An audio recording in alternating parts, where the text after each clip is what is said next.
You ever read the Federalist Papers? The Federalist Papers were authored by three people, one of whom was Alexander Hamilton, before Alexander Hamilton was doing raps from the play done by Lin-Manuel Miranda, where he does the rap, the play Hamilton. He wrote in one of his papers, Federalist number 78, about the possible corrosive influence of what we call today activist judges.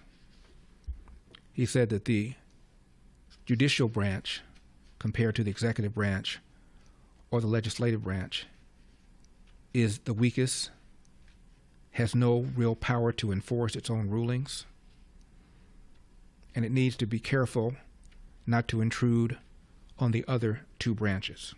He said that if they don't rein them in, they could oppress the other two branches, which is exactly the argument that President Trump is making, that unelected judges filing these nationwide injunctions are abusing their power, a power the Founding Fathers did not intend for them to have. Trump is said to be extremely angry at Putin's remarks about Zelensky. Essentially, what Putin implied is that Zelensky does not have the legitimacy required for a peace deal, which is interesting given that Putin runs and wins elections and gets, 90% of the vote, 95% of the vote. But now he's questioning Zelensky's legitimacy. Trump is said to be extremely angry. I said this before. Looks to me like Trump underestimated his ability to work with Putin, his ability to control Putin. And Putin appears to have taken advantage of Trump's pressure on Zelensky to get a deal by continuing to behave in an aggressive fashion on the battlefield. Trump apparently is now very angry about that.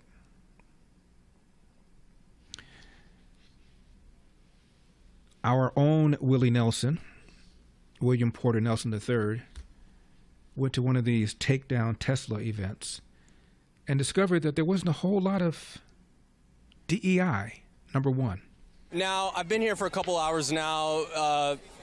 To be honest, the group of people, it looks like one kind of demographic here. It's not the most diverse group. You mean Democratic Party, that demographic? I would kind of say maybe like boomer age, like white people. I've talked to a lot of people who are retired. Are you retired?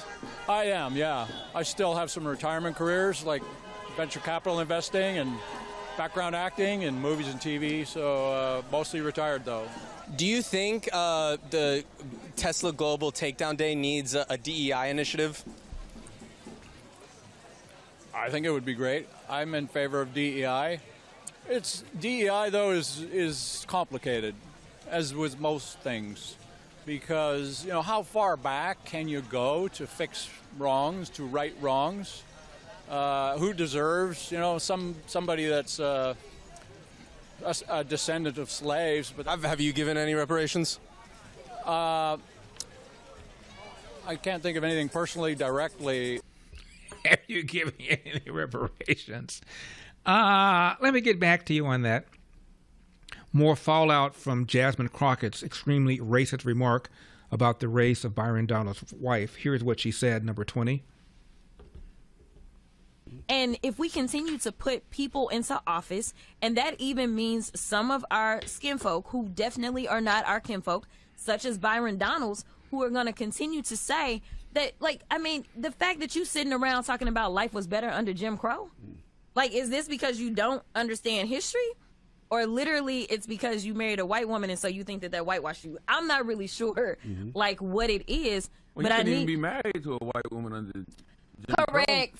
Crow. Correct. And it took Joy to call him out. So I'm like, bruh, what are you talking about?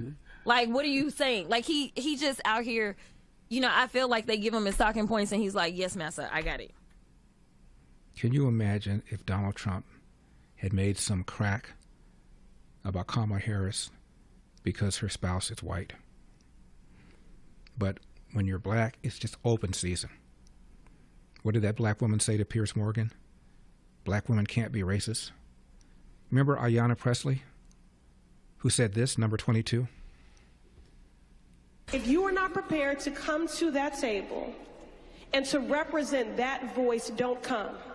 Because we don't need any more brown faces that don't want to be a brown voice. We don't need black faces that don't want to be a black voice. We don't need Muslims that don't want to be a Muslim voice. We don't need queers that don't want to be a queer voice. And if you're worried about being marginalized and stereotyped, please don't even show up.